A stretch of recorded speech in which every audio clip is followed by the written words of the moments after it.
Sawadee Kap, hello and welcome to Daily Wisdom, Walking the Path with the Buddha. Today is our fourth day of a course that I've been teaching here, where I'm going to start with meditation, and then after that we're going to move into a talk on what is Kamma and how does it affect me. So welcome, whether you're joining for the first time or you're joining regularly. If you'd like to join for meditation, just pull up a cushion or a chair, a bench, a sofa, a wheelchair, whatever it is that you'd like to sit in. I'm going to start with some chanting to ease us into meditation. Then I'm going to come in with some guidance. Then there'll be a period of time where it'll just be quiet.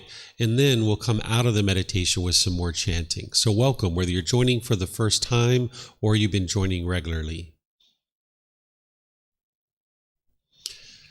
Arahang Samma Sambuddho Mahakewa Bhutang Mahakewanang Apivateyami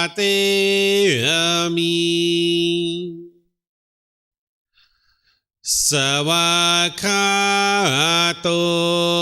Mahakewata Dhammo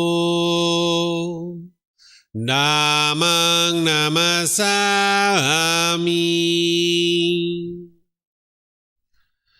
Supatipano Mahakewato Sāvaka Saṅkho Saṅghang Namami Namo Tassa Bhagavato Arahato Samma Sambuddhassa Namo Tassa Bhagavato Arahato Samma Sambuddhassa Namo Tassa Bhagavato Arahato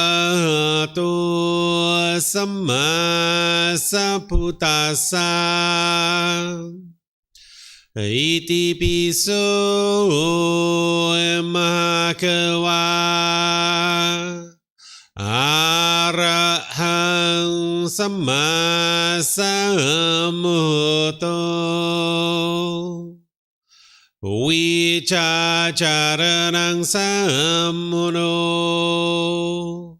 Sakato Rokavitu Anutero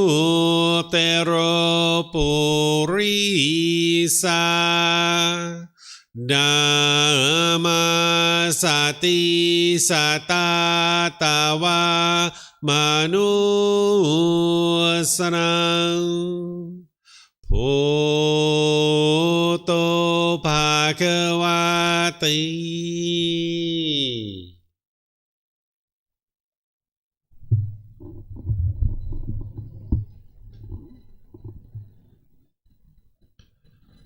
Okay, with the lower body and hands and arms comfortable, and the upper body erect, just close the eyes and start breathing in through the nose and out through the nose.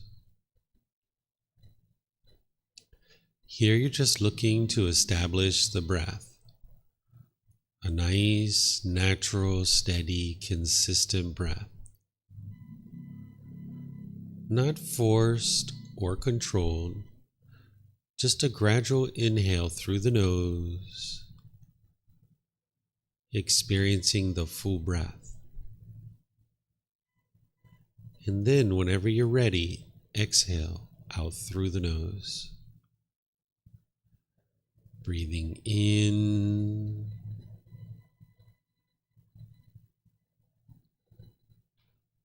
and out.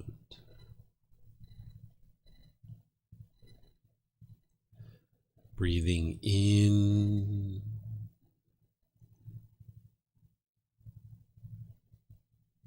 and out.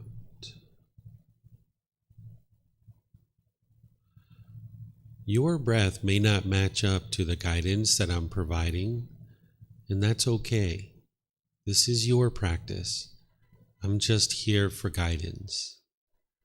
You can use this voice as a reminder that whenever you get to the next inhale, breathing gradually through the nose, developing a nice, natural, steady, consistent breath. And then, whenever you're ready, exhale out through the nose. Breathing in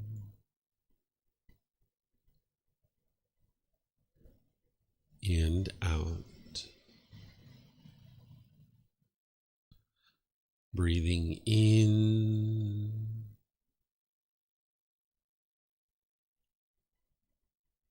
and out.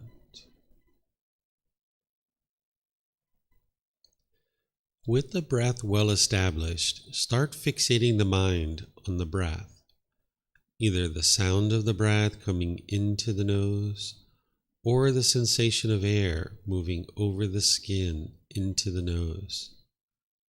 The breath is the present moment. Fixate the mind on the breath, the present moment. Breathing in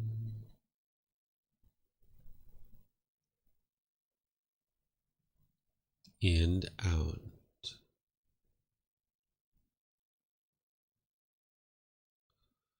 Breathing in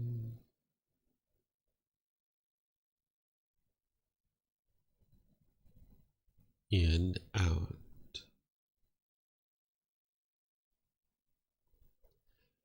With the mind fixated on the breath, whenever you notice that it moves off the breath, cut that off, let it go, and come back to the breath, the present moment.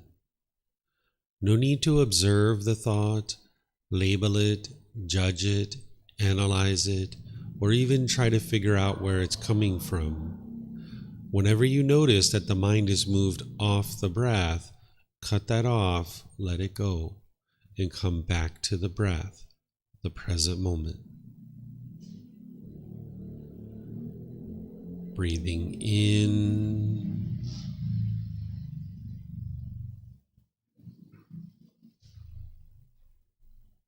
and out.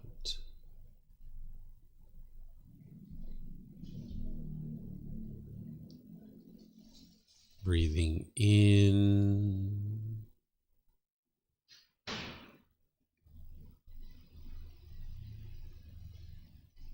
and out.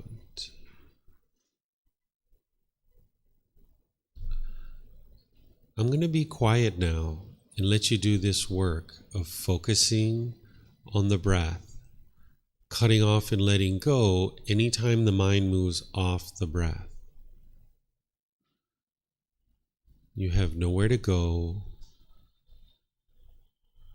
There's nothing to do. No one needs you right now. This is your time to focus on the breath.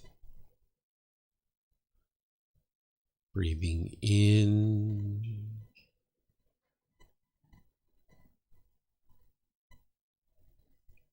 and out.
อะระหังสัมมาสัมพุทโธมหาเกวาพุทธังมหาเกวันหังอภิวาเทมิสวากขาโตมหาเกวตาธัมโมธัมมังนามัสสามิ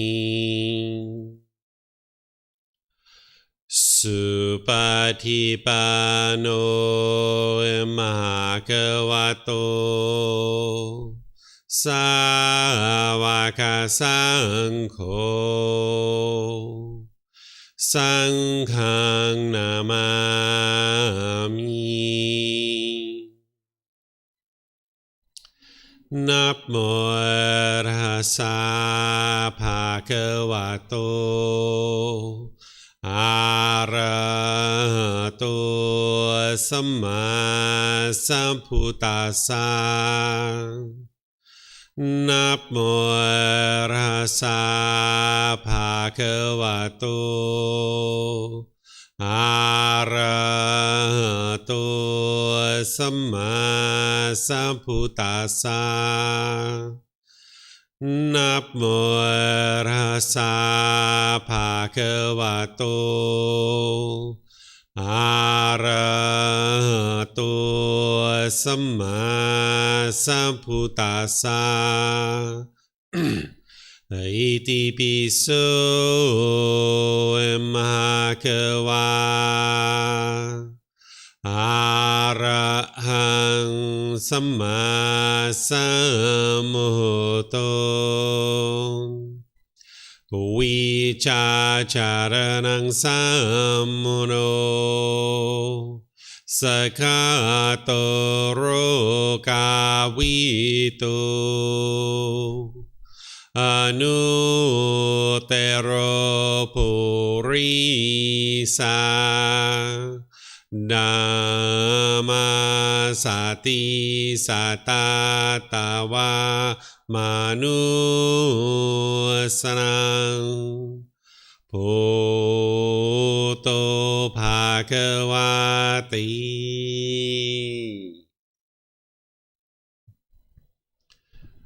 Okay, if you'd like to slowly make your way out of meditation. Once again, welcome to all of you guys here. Welcome to everyone. Nice to see you guys joining us here at the temple and joining online as well. Welcome to everyone. Today's class, I'm going to be sharing with you what is Kamma and how does it affect me. This is the natural law that you're awakening to, or one of the natural laws that you're awakening to on the path to enlightenment. So it's important that you learn about this natural law. And everything that I've been sharing with you up to this point has been to understand the natural law of Kamma, but now we're going to go in and talk about this natural law itself. So as you would have questions, you're welcome to ask those here at the temple. If you could use the microphones like we typically do, just turn on by pressing the gray button and then hold it up to your chin, and we'll be able to hear you here at the temple, and they'll be able to hear you online. And for those of you guys online, you can ask questions by putting that into Facebook, YouTube, or Zoom. Or in Zoom, you can electronically raise your hand and ask any and all questions that you like. So this natural law is a law that's functioning at all times. It's affecting us whether we're aware of it or not. It's everything the Buddha has taught in one way or another is coming back to this natural law. So even when we were learning the Eightfold Path or the 5 precepts or any of this stuff, it's all based in the natural law. But now we're going to go in and talk about it in detail itself. It's cause and effect, or action and result. It's the results of your decisions. Sometimes people think about the natural law of Kamma as punishments and rewards or something mystical or magical, but that's not what the natural law of Kamma is. It's just cause and effect, or action and result. Essentially, any decisions that you make, it's going to lead to a certain result. And when you make decisions wisely, you'll experience wholesome results, or wholesome Kamma. And when you're making decisions unwisely, you're going to experience unwholesome kamma or unwholesome results. Now, some people refer to this as karma. You might have heard this word. This is the Sanskrit version. It's just a different language, but it's referring to the same thing. The original teachings of the Buddha are in the Pali language, so people who study the original teachings of the Buddha will tend to use this word kamma. If this translated to just one English word, I would just use that word because it'd be a lot easier for everyone. But since it doesn't translate to just one English word, I need to still use this word kamma. And whenever you hear that word, you should just think cause and effect or action and result, the results of your decisions, essentially a sequence of events. It's affecting every being, whether we're aware of this natural law or not. It's just like the natural law of gravity. When we were growing up, we didn't have any wisdom of the natural law of gravity, but it was still affecting us, whether we were aware of it or not. And this natural law is the same way. So the more wisdom you have about this natural law, the better you can navigate the world and experience wholesome results in your life. But if you don't have wisdom of this natural law, then you're going to experience unwholesome results in your life. Then this natural law, not only is it affecting us all, but it's based in our intentions, our speech, and our actions. Whenever we're making any kind of decisions, our thoughts, our speech, and our actions, these are all going to produce kamma, right? And depending on how we've made these decisions about our mental actions, our verbal actions, and our bodily actions, will experience either wholesome or unwholesome results. It's important to understand that the natural law of kamma, it's not a system of punishments and rewards. Sometimes that's the way people think about it, is punishments and rewards, but that's not what the natural law of kamma is. You're experiencing certain results based on your decisions. And it's not about who's at fault or who's to blame. That's not what the natural law of kamma is either. You can almost think of it like a sequence of events, that there are certain decisions that are made and there's going to be certain results. It's a sequence of events that is occurring. And again, it's not something that is mystical or magical. It's not a dark cloud that's following you around. That's not what the natural law of kamma is at all. It's just cause and effect, action and result. It's the results of your decisions. To summarize that, it's your life, your decisions, and your results. Everything you experience, either wholesome or unwholesome, it's coming from decisions that you're making. It's not other people. Oftentimes when we experience certain things in life, we blame other people. Especially when we're experiencing unwholesome results. That's the interesting thing, is that when we experience unwholesome results, we tend to blame everyone else. When we're experiencing wholesome results, we think it's all because of us. It's all our decisions that are leading to that. But you need to be able to see the truth that both of these things are coming from your own decisions. It's not that your unwholesome results are coming from others and your wholesome results are coming from you. It's everything's coming from your own decisions. You need to be able to see that it's not good luck and bad luck that you're experiencing. It's not destiny or fate. That's not what it is at all. There's no such thing as good luck or bad luck. It's just decisions that you're making, and then there's going to be some result. And there's no destiny or fate. There's no pre-planned program that you're on and that you're going to experience these things regardless. And if you resigned yourself to that type of thinking, that means you're locked in and you can't do anything to fix it.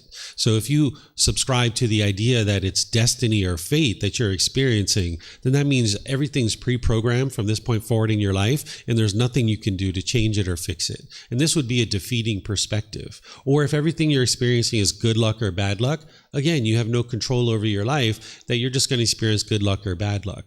Or if it's everyone else that is causing these issues in your life, once again, you can't do anything about it because it's everybody else.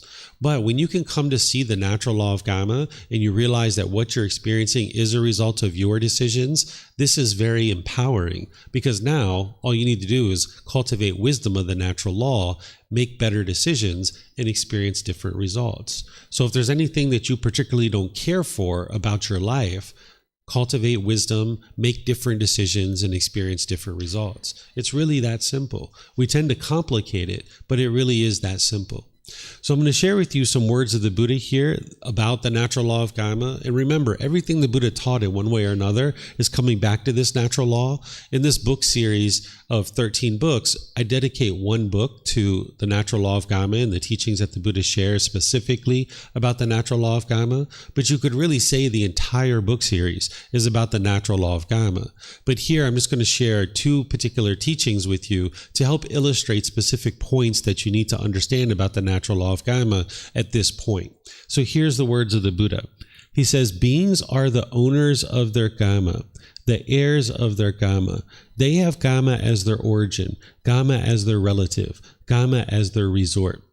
Whatever Kamma they do, wholesome or unwholesome, they are its heirs.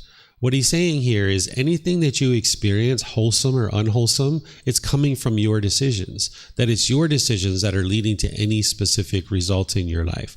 Other people can't create Kamma for you. It's your decisions that are producing this. So that's what I was just talking about prior to the words of the Buddha here. Then the next one, he says, the result of Kamma, I say, is threefold, to be experienced in this very life or in the next rebirth or on some subsequent occasion. What he's talking about here is you can't run and hide from the decisions that you're making. You're going to experience whatever consequences that you need to experience based on decisions that you make. So you're going to experience the results of your decisions in this life, in the next life, or in some future life. And right now, you might not be able to independently verify the cycle of rebirth if you don't have the wisdom of that. But as you learn with me, you'll ultimately be able to understand that in learning how to independently verify the cycle of rebirth.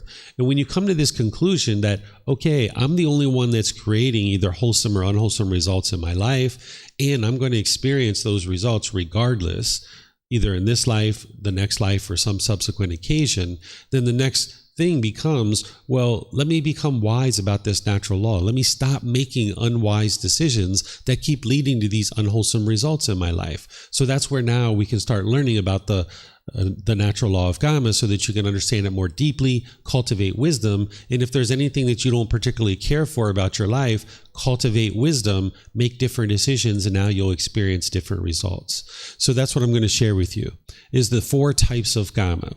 There's wholesome Kamma and unwholesome Kamma. Then there's old Kamma and there's new Kamma. What wholesome Kamma is any decisions that you make that are harmless, where you're not causing harm to other beings.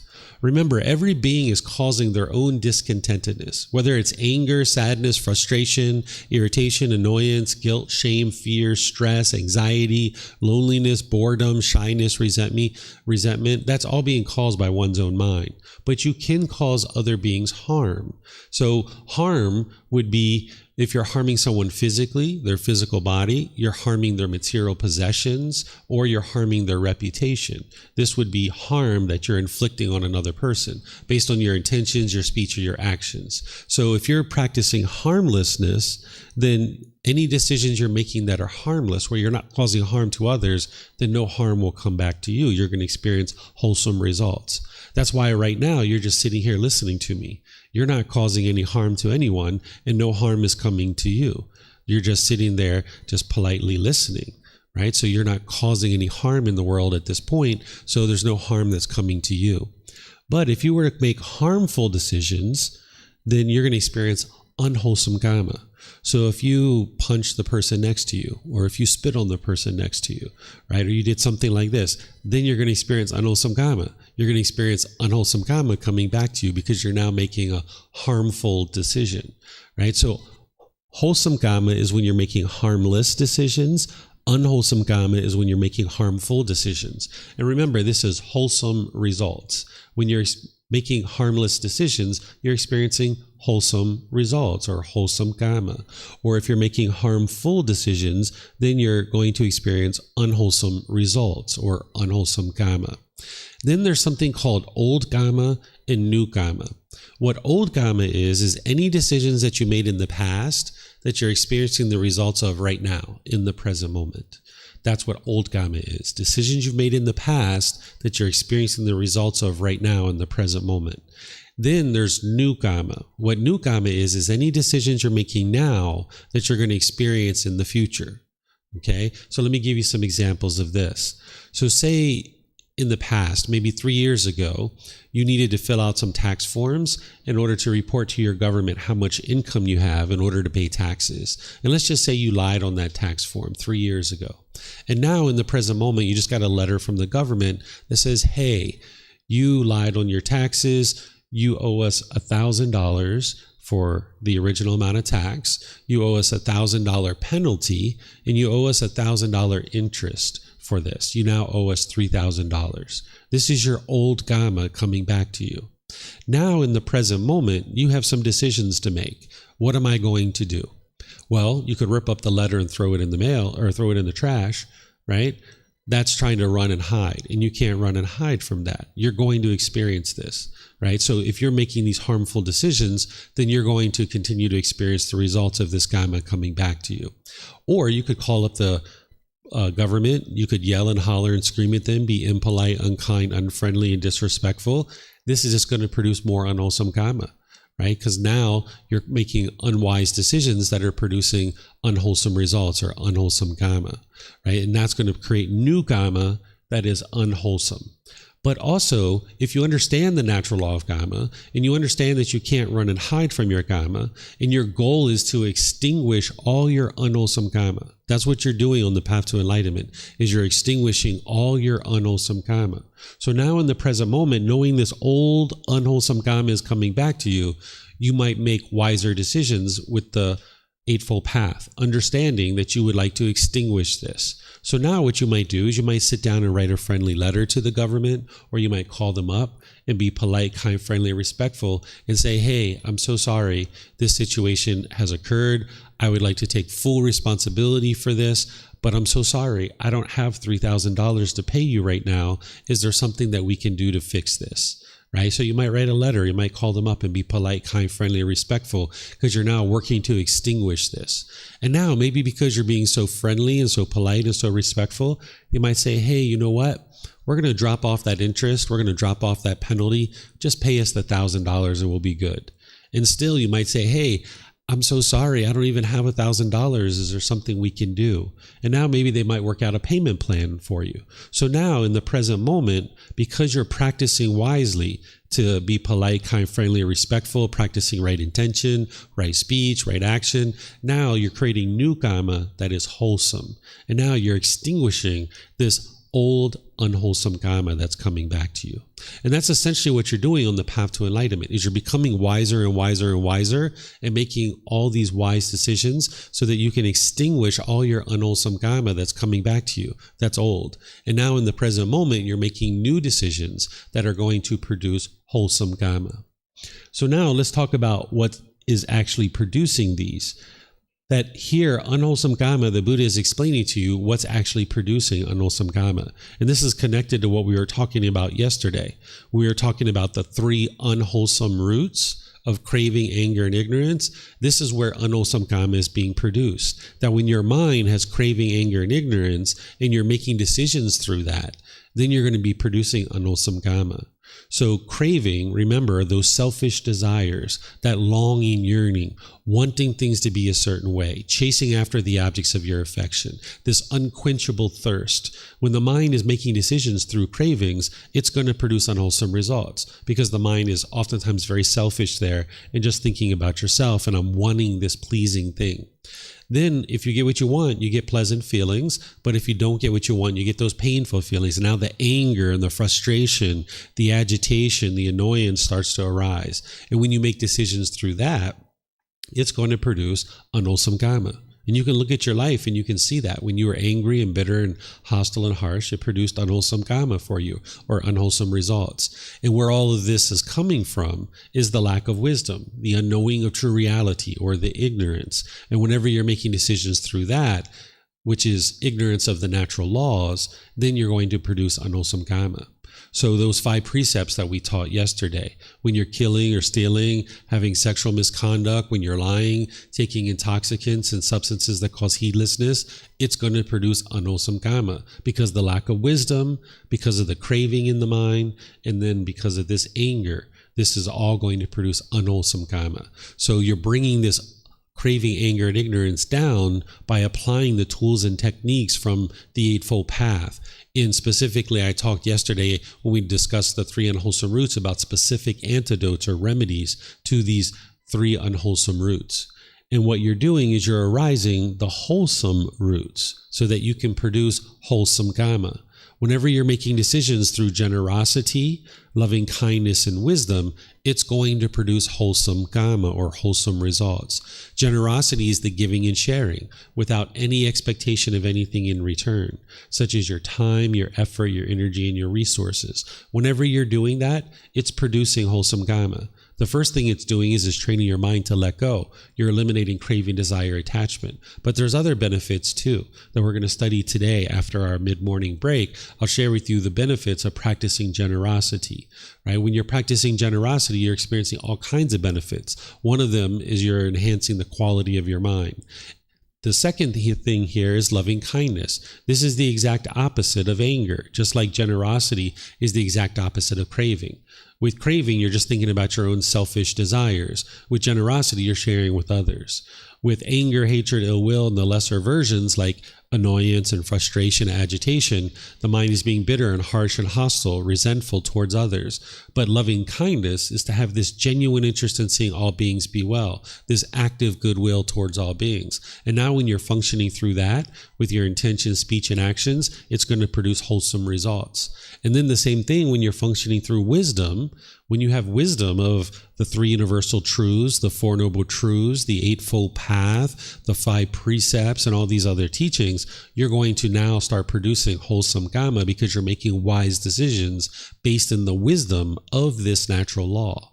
But as long as we lack wisdom in this natural law, we will struggle and we will make unwise decisions that produces unwholesome Kamma because the mind is functioning through the ignorance or the unknowing of true reality. So the more wisdom that you arise, the more that the mind can make these wise decisions that's producing wholesome Kamma or wholesome results in your life. So any questions on this so far? Anything you guys would like to ask here or online? You guys are all welcome to ask questions.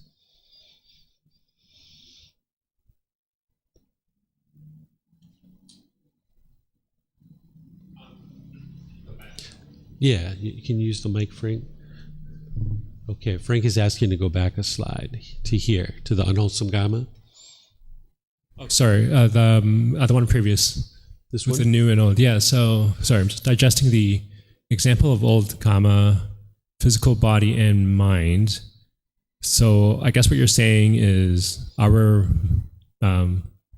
body in its current state has kind of been created by, I don't know, past diet choices, exercise, that kind of thing, right? Yes, but also at the time of birth, the body is based on old Kamma from previous lives as well. So like if someone's born with a birth defect, for example, then this is old Kamma from a previous life. And then anything that we consider genetic, this is also from old decisions that we've made in previous lives, because we're being born into this life. There's a physical body and there's a mind, and the mind coming together with the physical body, there hasn't been any decisions yet in this life for this body to have been created based on those. So anything that's happening at birth with the physical body, this is based on decisions in your previous life. That's old Kamma. And now, as you're going forward in life, any decisions that you're making is creating new Kamma for you. And now someone who's experiencing certain condition with their body now, it's old Kamma from this particular life. So say if somebody experiences, like my mom, she experienced pancreatic cancer. And this is because all through her life, she was eating unhealthy food. Like she was eating TV dinners pretty much her whole life. Even though people tried to help her to learn how to cook healthy food and eat healthy food, she just never took the time to actually do it. So by the time she died at the age of 66, it was from all the unhealthy food that she had eaten all through this life. But her body at birth was based on old Kamma from her previous lives. So this is all old Kamma, but some of it is from this life and some of it is from previous lives. But then I mean, like, just say if my mother, was, I don't know, drinking lots of alcohol, while pregnant with me, drinking alcohol, I don't know, doing lines of coke, whatever, right? It's just like not really taking care of the body. I mean, doesn't that action, I mean, it has like Kamma effects on her, of course, right? But I don't know, I'm finding it hard to digest the idea that like I was kind of, born with a birth defect, with a birth defect because of something that happened in a past life, and not because of the choices of a mother who's pregnant with a child. You know what I'm saying? Like, how does that match up? So because of the decisions you made in a previous life, the mind was now born into this life where you have this mother that is drinking alcohol and not taking care of the body. And now the baby, the fetus inside, is now experiencing the results of that. So there's no decisions in this life that particular being has made that led to that result. Those decisions are from a previous life. Okay. And that wasn't even my question. My question had to do with the mind, actually, and how when we talk about like old karma and the mind, the way that I'm understanding this is that it's kind of from our past decisions, past frameworks, past actions that have led to our current mind and how it operates. Am I understanding that correctly? Like Yes. And then, and then you're saying also that like from a previous life, that's also kind of carried forward to, for lack of a better term, have like baggage with our minds, like where it's like carrying baggage from not only decisions, actions, experiences from this current life, but also from the previous life. That's true. Okay, thank you. Mm-hmm. And then based on what you do now in the present moment is going to determine what you experience in the future, meaning the rest of this life. And if there is a next life, there may or may not be one. If you're training your mind in this life, purifying your mind, getting to enlightenment where the mind's peaceful, calm, serene, and content with joy, there isn't going to be a future life. But it's all based on decisions that you're making now in the present moment of whether you get to enlightenment in this life or not. So you're now creating new Kamma, coming to the temple, learning the teachings of the Buddha, training your mind in meditation, choosing to go out in the world and be more generous, more loving and kind, functioning through wisdom. Now you're producing more and more wholesome Kamma and extinguishing your old Kamma as it's coming back to you. And then when someone says, the goal is to have no mind, right? Like this concept of like no mind. How does that kind of tie in with, like what we're talking about right now? Like, is our goal to kind of like eliminate the mind, so to speak, or the like Buddha never taught that. That's not from the Buddha. Sure, but I'm trying to put it into the context. What the Buddha taught you is to purify your mind. Okay. That there is a mind and it is an existence. It is impermanent, meaning at the end of this life, then the mind is impermanent, but getting to enlightenment is the ultimate goal. There's no such thing as, getting to no mind. That's not a thing that the Buddha taught. Cool. Thank you. Mm-hmm.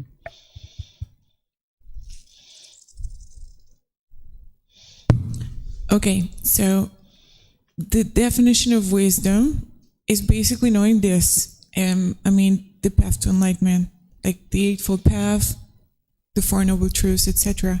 Mm-hmm. And that's like all the wisdom that exists. That's not all the wisdom that exists, but that's all the wisdom that exists about the path to enlightenment. And as you're making this journey to cultivate your mind and cultivate all this wisdom, and you're learning how to do that through learning, reflecting, independently verifying practice, getting to enlightenment and your mind's purified and you're not experiencing any more discontentedness, this is like the beginning of the rest of your life. Because you've seen how cultivation of wisdom led to this amazing result that you no longer experience anger and sadness and frustration, all those other discontent feelings. You'll continue to cultivate wisdom your whole life because there's many different things to cultivate wisdom about. Say you're interested in flying a helicopter, but you've never had the confidence that you could do it. By the time you're making your way to enlightenment, you'll have the full confidence that, hey, I learned this collection of material, this information, I reflect on it to independently verify it, I'm now practicing it, it led to this particular result, and now maybe you'd like to cultivate wisdom about flying a helicopter, who knows? Or maybe you'd like to start your own business or be a politician, or who knows what you would like to do. But as you're gradually making your way to enlightenment, you will make all those decisions, and now you'll be able to accomplish anything and everything and cultivate wisdom about anything in the world because you've now learned how to do that through investigating something, reflecting on it, not believing it, and now practicing it. Mm-hmm.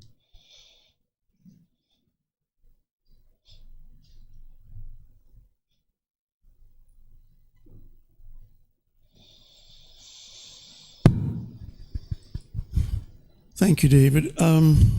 Since there's no escaping karma, it has to be experienced to be used up, so to speak. How can both wholesome and unwholesome karma? How can what? Pardon? I'm sorry, I thought you were done. You said how come wholesome and unwholesome karma? No. I said, how can one reach enlightenment if there's always karma to be experienced, wholesome and unwholesome?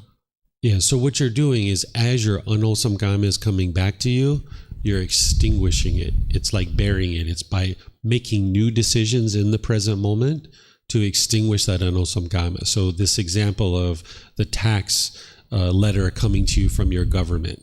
In this situation, you're now extinguishing it by making wise decisions to extinguish it. So what you're doing is you're bringing down in your mind craving, anger, and ignorance. You're rising up generosity, loving kindness, and wisdom. And more, you're just making all your decisions through generosity, loving kindness, and wisdom. So you ultimately get to a point where you're only making wise decisions based in craving or based in generosity, loving kindness, and wisdom. And all the old decisions that you made based in craving, anger, and ignorance, they have come back to you. And now you've extinguished that. And you're no longer experiencing any unwholesome karma. You're only experiencing wholesome karma. Lost your mic.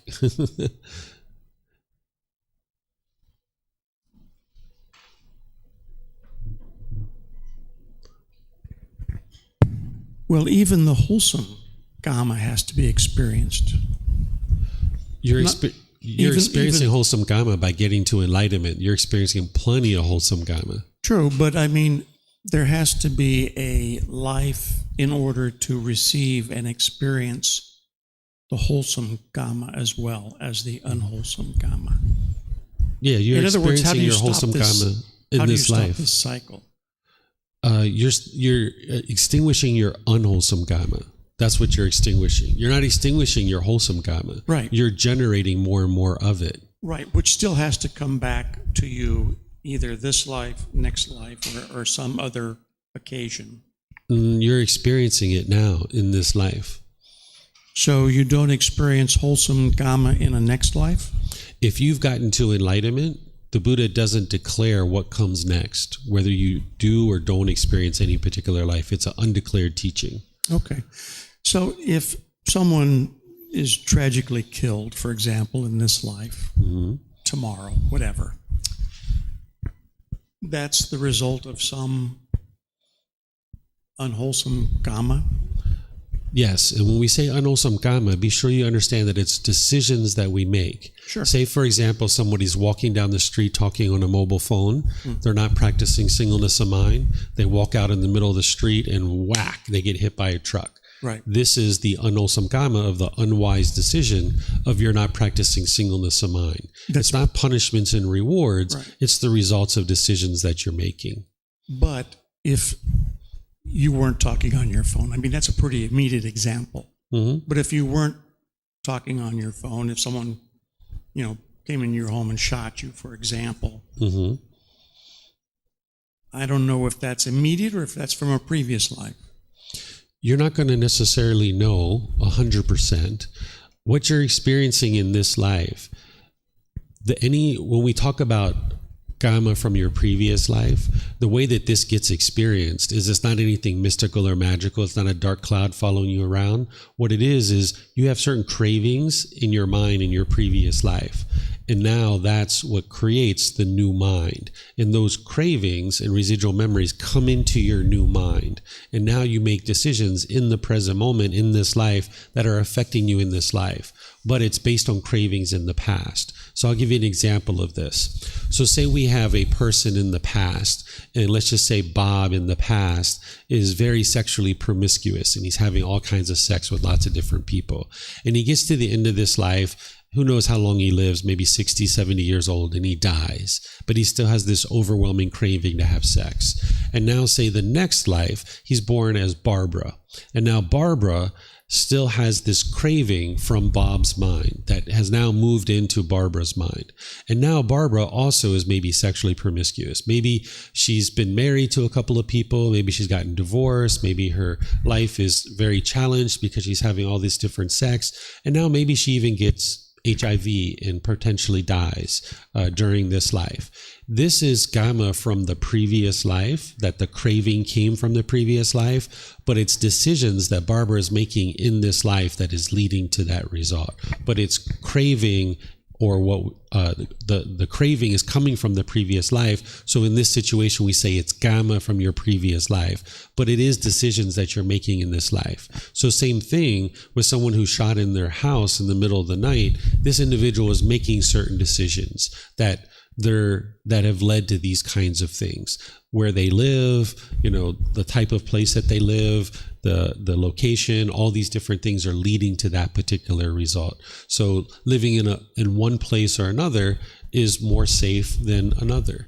And this is decisions that we've made, not punishments and rewards. You need to get away from that, because that's oftentimes where the mind goes with the natural law of Kamma, particularly if you grew up in an environment where people were teaching you about punishments and rewards, and if you grew up in that way. No, I got that. So be sure that as you're looking at these things, that you look at it as a sequence of events that is occurring. It's action and effect. I got that. So someone who's aborted, Did you say aborted? Aborted. Like a termination of pregnancy? Exactly. Okay. That's got to be from a previous life.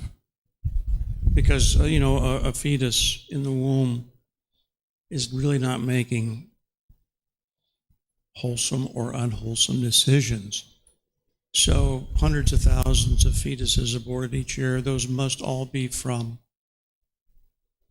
previous lives, Kamma. Yes, that's what that is. Without any opportunity for them to create wholesome Kamma. Well, you don't. Oh, sorry. I thought change you were the unwholesome Kamma. Well, you don't know, because you can attain enlightenment during your life or at death. So these beings that are being terminated as a pregnancy, there's the potential that they could have attained enlightenment at death, at the time of the termination of the pregnancy. And that's something that you're not going to know. No one's going to know. Mm-hmm. Exactly. So whether they attained enlightenment in the third month in their mother's womb is impossible for anybody to speculate on, whether it happened or not. That's really neither here nor there. Right, but you're asking me a question about, you said they had no opportunity to extinguish their unwholesome Kamma. Exactly. But what I'm sharing with you is, yes, they have, because they could have attained enlightenment at death, at the time of the termination of the pregnancy. You don't know that. Well, without any opportunity to generate wholesome Kamma, how is that possible? Because you can attain enlightenment at death. So let's just say you go through this life and you die. You can attain enlightenment at death. You can attain enlightenment from the time of death before your next birth.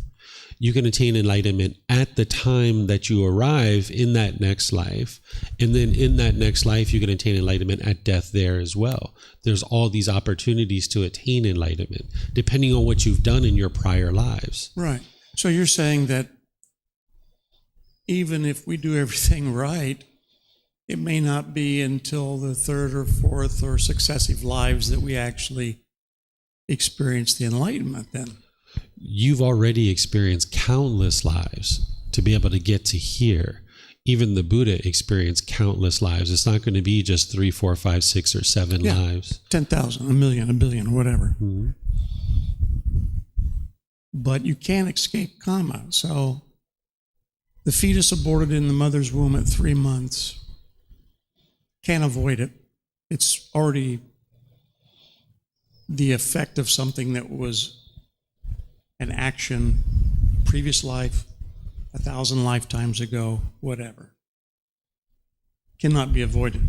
You can't escape your Kamma.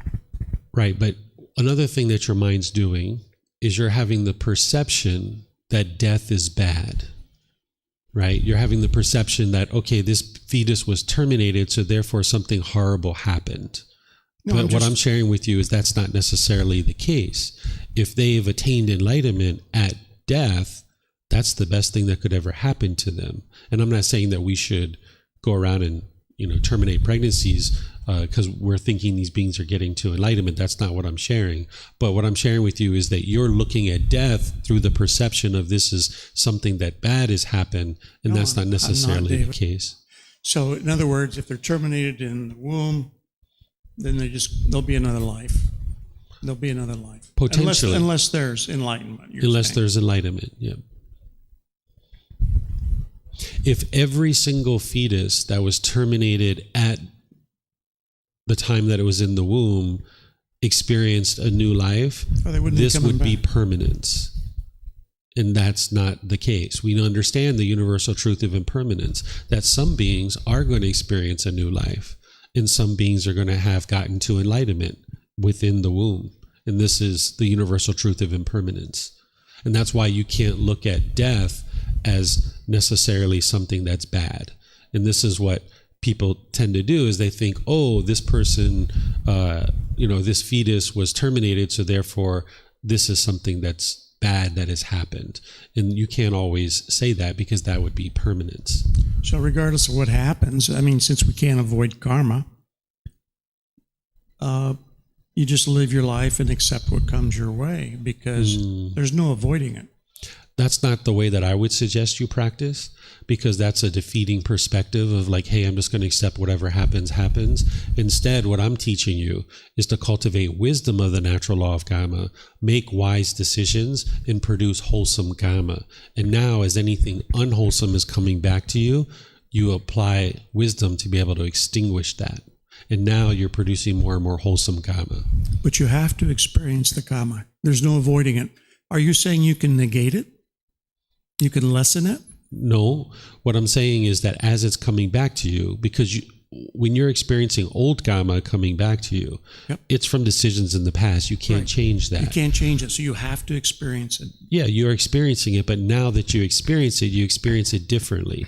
You experience it through the Eightfold Path. And instead of running and hide from that letter from the government and continuing to lie, you decide, hey, I'm going to be honest here. I'm going to accept responsibility for it, and I'm going to extinguish this. Well, the letter doesn't bother me. It's the guy coming, running you over in the street or something like that, or killing you. Mm-hmm. So we just accept that, and then we'll start the cycle again, and maybe we'll have better luck or better Kamma next time.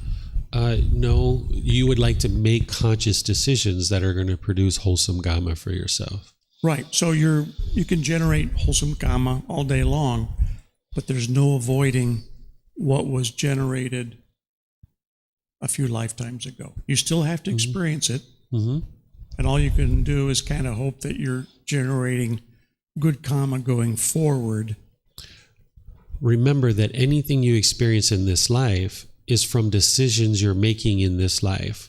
But the way that you're experiencing Kamma from your previous lives is that craving, desire, attachment has been transferred into your mind in this life. So it's not like you killed somebody 3 lives ago, so therefore you've got to experience being murdered in this life. That's not what I'm sharing. What I shared with you is that the cravings and residual memories from your previous lives are coming into this life. And now within this life, you're making decisions based on those cravings that are producing results in this life.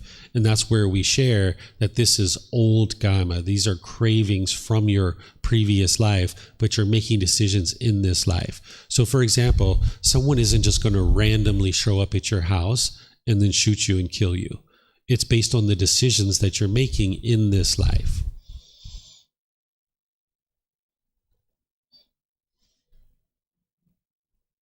You're saying that in that example, there's nothing from a previous life that has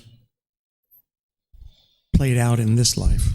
It's from your cravings from your previous life. Cravings, anger, non-ignorance from a previous life. Yeah, that you're now experiencing in this life, and you're now making decisions in this life. So the example I gave you with Bob being promiscuous, and now Barbara. Yeah.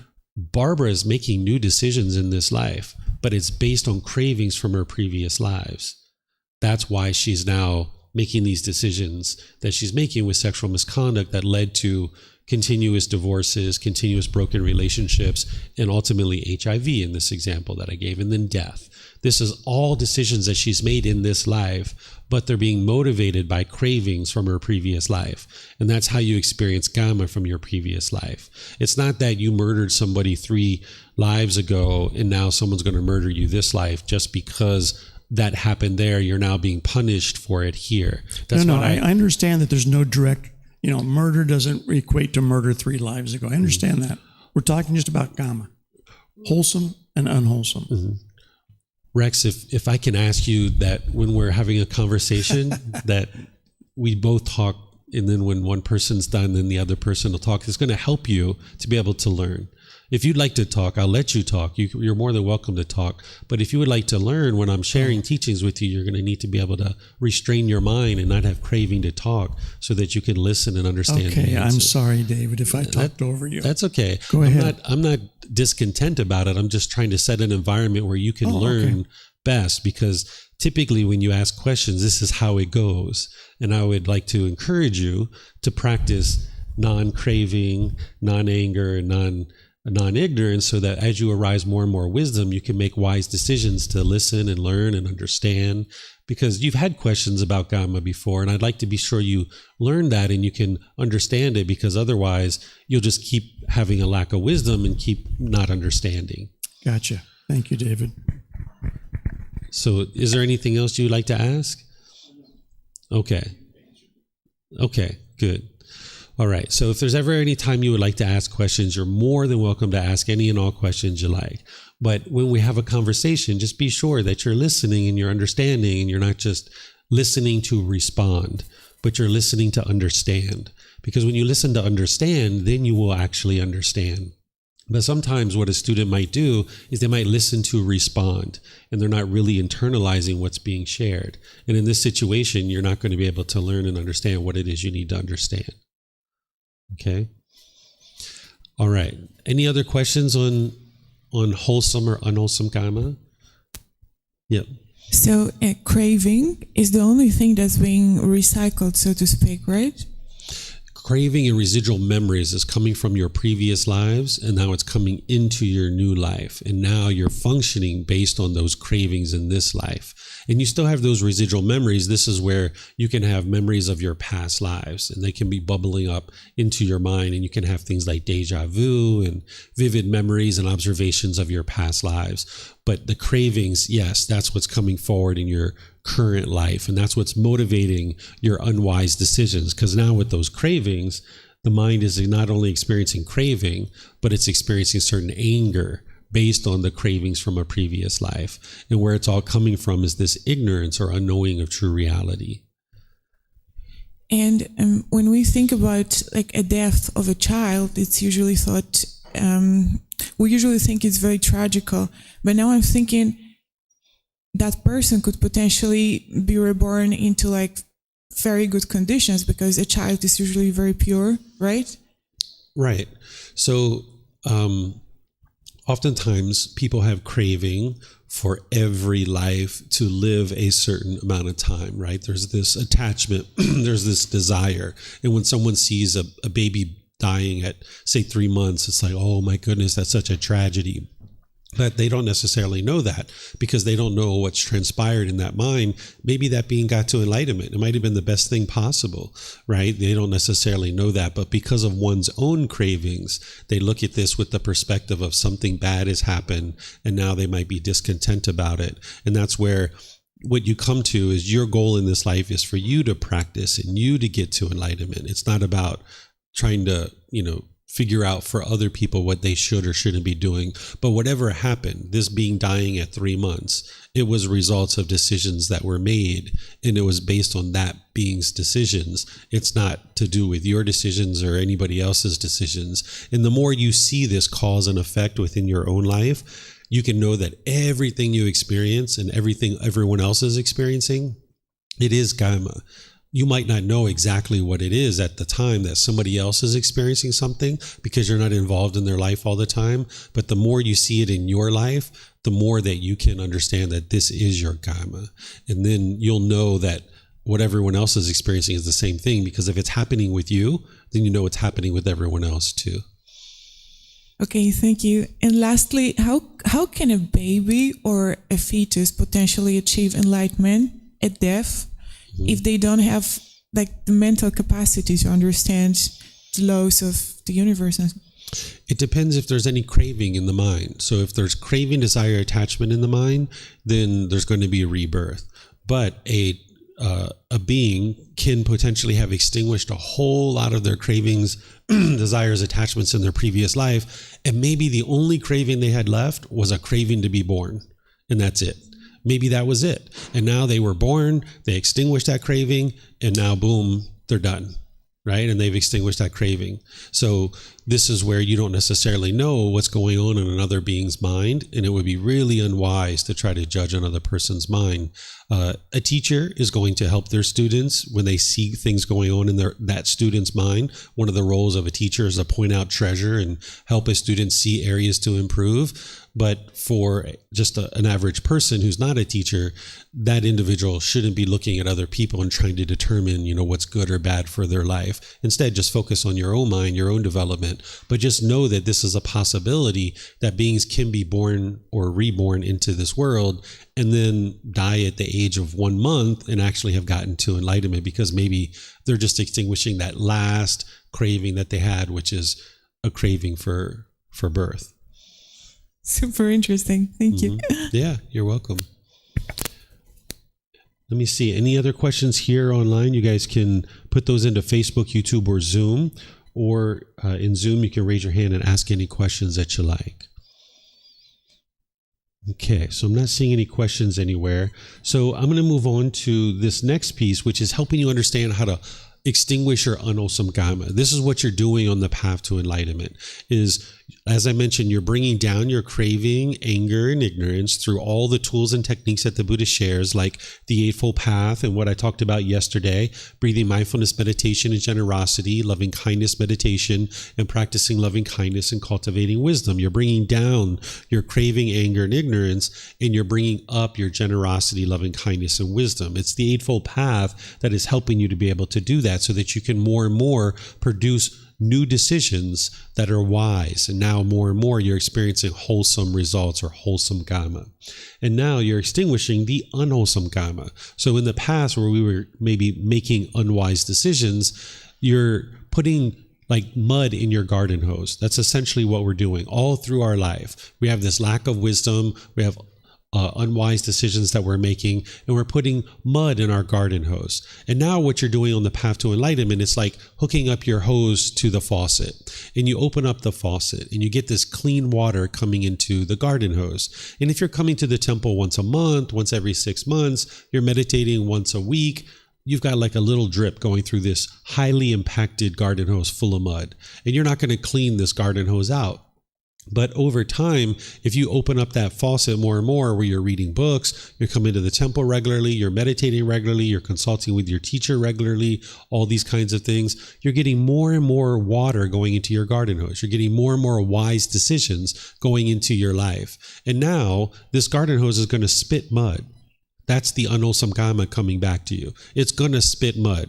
No matter how much clean water you put into this garden hose, you have to experience that mud coming out, right? So you open up the garden hose as wide as you can, start flushing it out. You start seeing this mud come out, more and more mud, more and more mud. But eventually, there's going to be a little bit of clean water that comes out.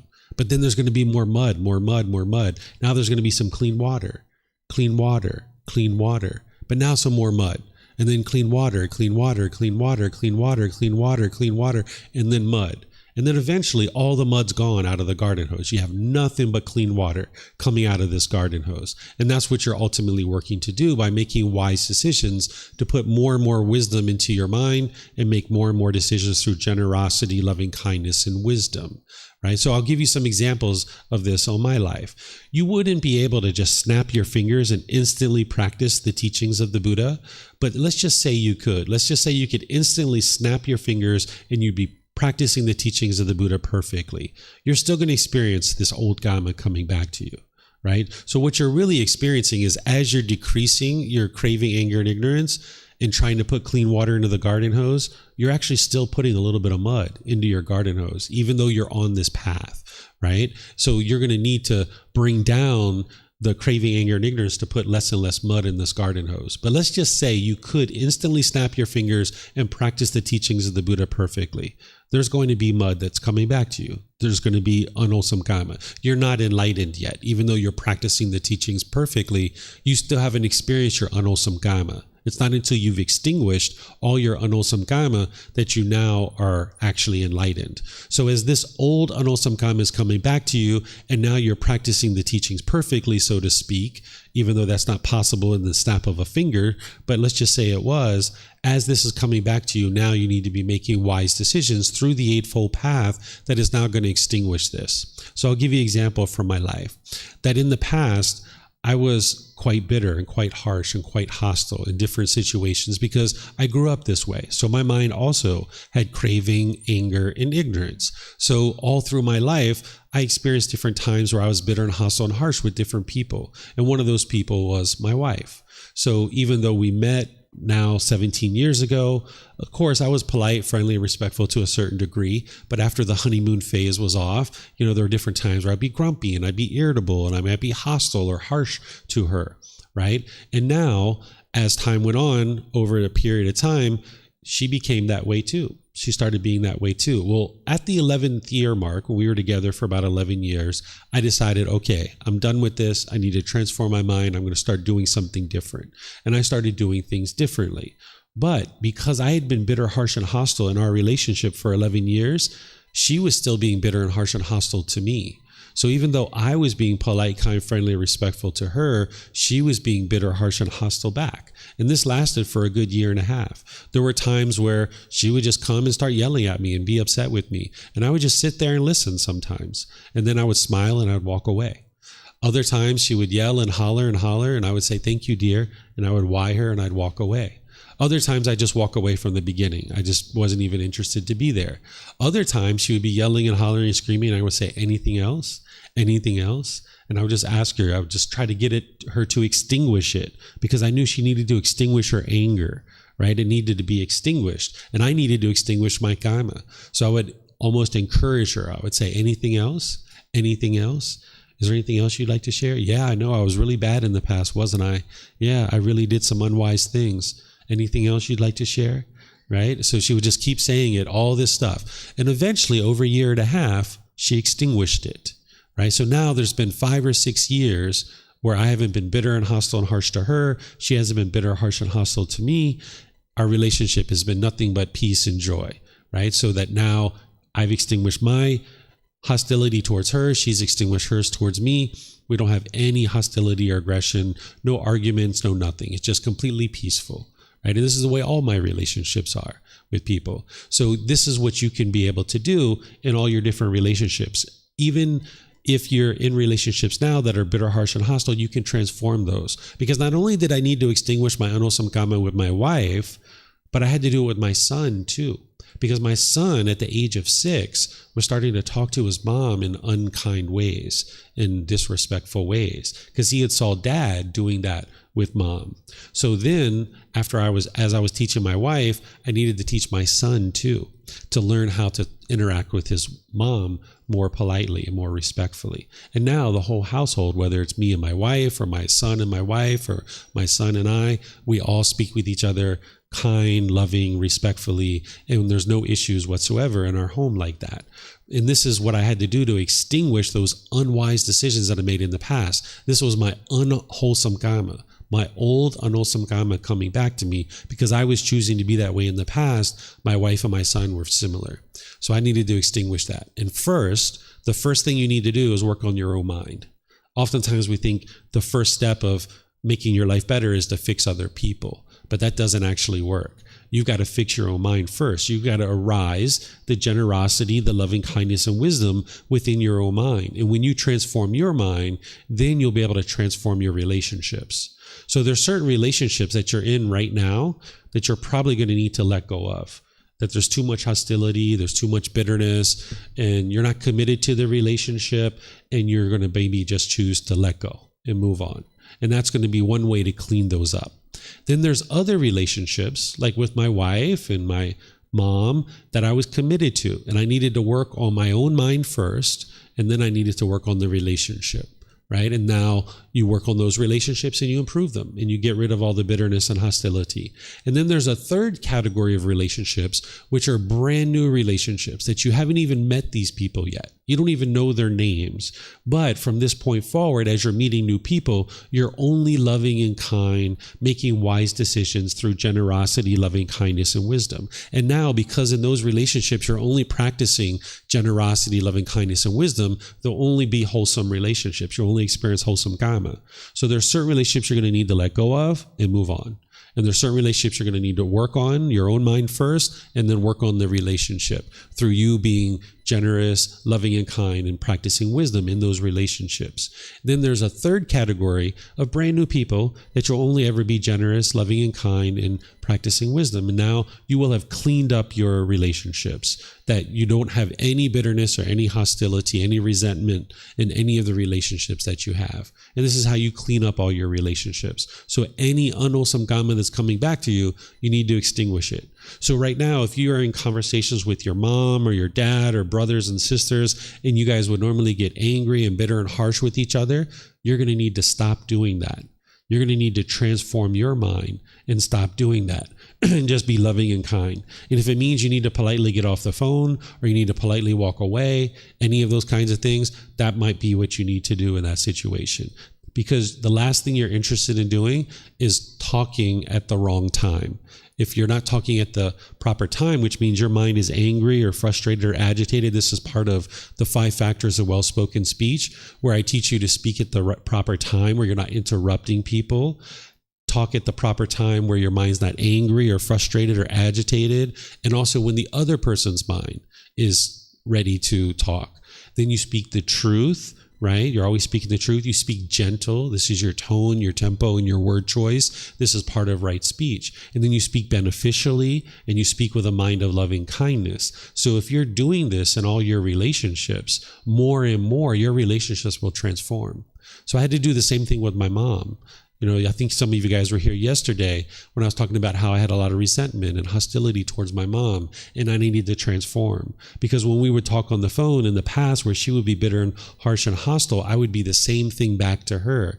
And it would just keep things, going. It was just fireworks. But then as I transformed my mind, when she would be bitter and harsh and hostile or judgmental, I would just be loving and kind back. And I would practice generosity. Sometimes I would go to her house and I would do things like cooking her food. Or one time we worked on her front porch. We kind of replaced all the wood on her front porch and different things like this. So you can practice the generosity, loving kindness, and wisdom within your relationships, transform your mind and transform your relationships. And this is how you can clean out all your unwholesome Kamma and ultimately get to a point where all your relationships are at ease and they're really blossoming. Okay, so it requires work on your own mind. Then sometimes when I talk about the natural law of Kamma, people ask me about the human laws. They say, hold on a second, David. You're talking about this natural law of Kamma and that you can't run and hide from your Kamma. But what about that guy or that girl who their bloody footprint was at the murder scene, the bloody murder weapon was under their bed in their house, and they have their cars full of blood, and they went to court and they were found not guilty. Didn't they escape their Kamma? And the answer is no, they haven't escaped their Kamma. There's many aspects of Kamma. It's not just going to jail.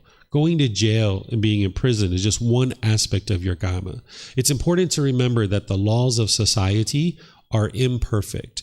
They're never going to be created and administered and enforced fairly across all people. We should always aspire for that to occur more and more, and we will get better and better at that as more and more beings don't have craving, anger, and ignorance in their mind. But it's impossible for laws to be equally enforced across all beings, because human beings are involved, they're prone to error, they have craving, anger, and ignorance in the mind. So going to jail isn't 100% of your Kamma in this situation.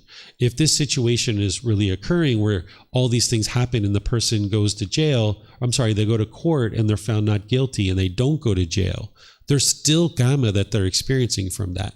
And these are some of those examples that they're getting a bad reputation in their community, right? Because this is all over the news. And now people know about this person that has gone to court and they were found not guilty. They show the evidence on the news and they can see the murder weapon and all these other things. This person can experience sickness, disease, physical and mental pain, right? There's a shortened lifespan, because in order to murder a human being or any other beings, there needs to be a certain amount of anger and ill will in the mind. And that puts strain on the human body. That when your mind has a lot of anger and ill will, it's going to put strain on your organs, and your heart, your lungs, and your other organs aren't going to function as long. So you experience this shorter lifespan.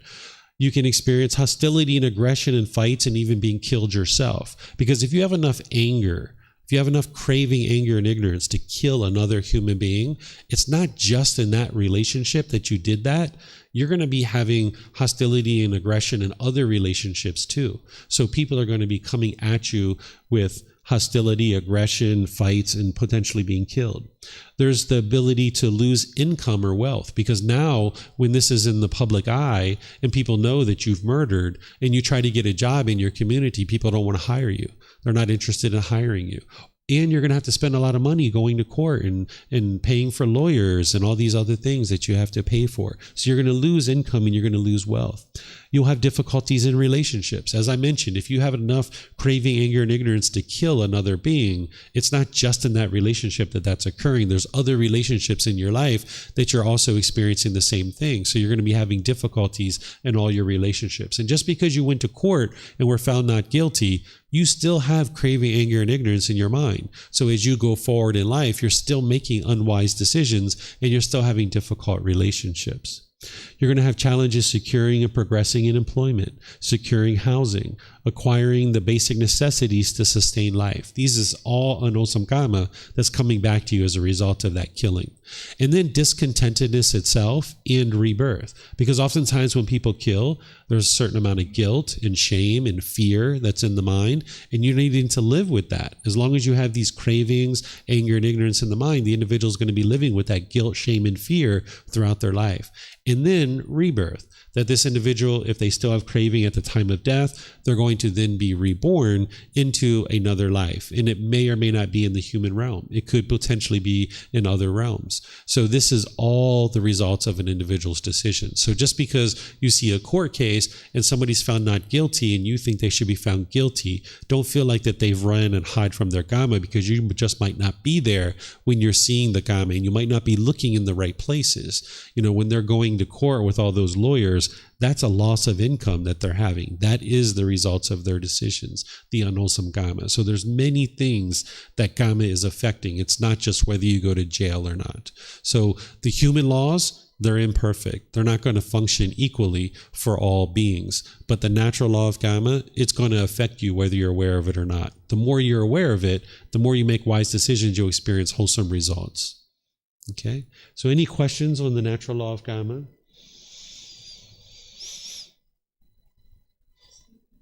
David, when you had the motorcycle accident, was that you extinguishing your old karma before enlightenment? That was me not producing new unwholesome Kamma. What happened was I was driving down the road, and I was on the double yellow line, and I always knew that Thai people ride on the double yellow line, but I didn't understand all the implications of it because I'm getting familiar at that time with the road systems and how to drive and motorbikes and stuff like this. Well, when I was driving on the double yellow line, I was next to a truck and I was going pretty slow. It had just started raining. There was some gravel on the road, and there was one of those traffic boxes, and this motorbike pulled out in front of the truck, and I was headed right for that motorbike, and I went to hit the brakes, and it started locking up, and it was slipping on the gravel, and it was either I was going to hit that motorbike, I was going to veer into the traffic next to me and hit a car head on, or my other option was to throw the bike down. So I chose to throw the bike down so that I wouldn't hit this person and produce unwholesome Kamma for myself. So this was me not producing new unwholesome Kamma where I'm damaging and harming somebody else. Mm-hmm. And then I've got a problem at the moment at understanding like the intensity of consequences of our deeds. Mm-hmm. So, for example, once I had a very dangerous situation. I was driving an ATV and I was drunk, and I just had a fight with like a best friend. So it was like a dramatic situation, and I had an accident. I fell down with that ATV, but luckily nothing really happened. I just have like a small scar, and a lot of local people approached me. It was in Mexico, to help it. So it was not that bad really. And another person could get killed, right? For something like, I mean, as a consequence. So why was it so smooth? You'd have to look at the choices that you made that led to whatever result you experienced. Because one of the beauties about the natural law of Kamma, because it's affecting us whether we're aware of it or not, it's the most unbiased teacher you'll ever find, because it's going to show you where you're making wise and unwise decisions. When we experience unwholesome results, again, we tend to blame other people. But when you don't do that, when you realize what's really going on here and your ultimate goal is to cultivate wisdom of this natural law, anytime you're experiencing unwholesome results, but even when you're experiencing wholesome results, look at the decisions that you're making that's leading to that. Because when you're experiencing wholesome results, you'd like to make more of those kinds of decisions. And then when you're experiencing unwholesome results, you'd like to look at, what did I do in order to create this experience? And now if you can figure that out, and sometimes you need to come to your teacher and we'll help you figure it out. Now you just improve your wisdom and I see where I made unwise decisions here. Let me not make those same decisions in the future. And now I'll experience better results in my life. And this is what you would like to do with all aspects of your life. Even if you made 99.9% wise decisions, if you're just experiencing 0.1% of unwholesome results, figure that out. Because if you can figure that out, even if the other person is 99.9% making unwise decisions, you don't have to focus on their decisions. Focus on your decisions that you're making that's leading to that, because now you'll cultivate wisdom and get to a point where you're making 100% wise decisions all the time.